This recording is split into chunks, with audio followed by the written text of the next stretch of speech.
Australia यात्रा पूर्ण कर धीरेन्द्र कृष्ण शास्त्री बागेश्वर महाराज खजुराहो एयरपोर्ट पहुंचे। जैसे ही अपनी पावन बुंदेलखंड की धरती पर उतरे, भारत माता की जय के गगनभेदी उद्घोष के साथ उन्होंने मातृभूमि को नमन किया।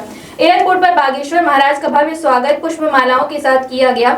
इस अवसर पर सैकड़ों की संख्या में उनके अनुयायी और स्थानीय श्रद्धालु उपस्थित रहे, जिनमें अपार उत्साह और श्रद्धा देखने को मिली। बागेश्वर महाराज ने बताया कि ऑस्ट्रेलिया प्रवास के दौरान उन्होंने विभिन्न शहरों में सनातन धर्म का व्यापक प्रचार प्रसार किया।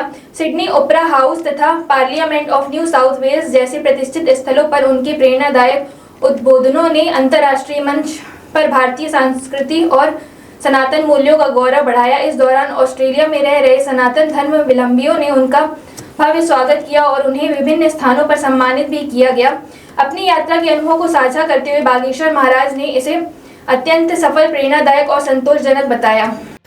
प्रदेश की यात्रा से पुनः अपने वतन आकर के बहुत प्रसन्नता है। अपनी भूमि को देखकर, बागेश्वर धाम की इस भूमि को चूमकर, बुंदेलखंड की इस धरती को स्पर्श करके मन बहुत आह्लादित है और हमें गौरव है, अपने आप में बहुत प्रसन्नता भी है कि इस बुंदेलखंड की भूमि बालाजी का आशीर्वाद ले जा कर के हमने एक छोटा सा प्रयत्न किया और भारत से हज़ारों किलोमीटर दूर ऑस्ट्रेलिया की संसद में प्रवचन करने का मौका मिला। वहाँ की पार्लियामेंट ने, वहाँ की संसद ने सम्मानित किया और विश्व धरोहर के रूप में यूनेस्को विश्व धरोहर के अंतर्गत ओपेरा हाउस में भारत के किसी सनातनी संत के द्वारा पहली बार वहाँ प्रवचन करने का इस दास को अवसर मिला।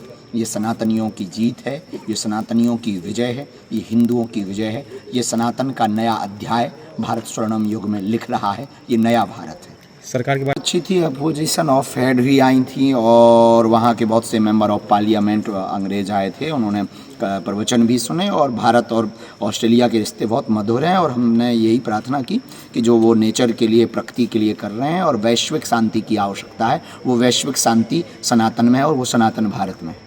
हिंदुओं में किस तरह की जागरूकता देखने को मिली? वहाँ के भारतीय मूल निवासी जो NRI हैं और कुछ OCI भी हैं, वो सब बहुत जागरूक हो रहे हैं और निश्चित रूप से ये सनातन का स्वर्णिम युग है जो पूरे विश्व में व्यापक रूप से बाहें फैला रहा। और आने वाले दिनों में जो थर्ड वर्ल्ड वॉर से पूरी दुनिया को कोई बचा सकता है तो वो भारत बचा सकता है और भारत के पास ही शांति का उपाय है और शांति सनातन में।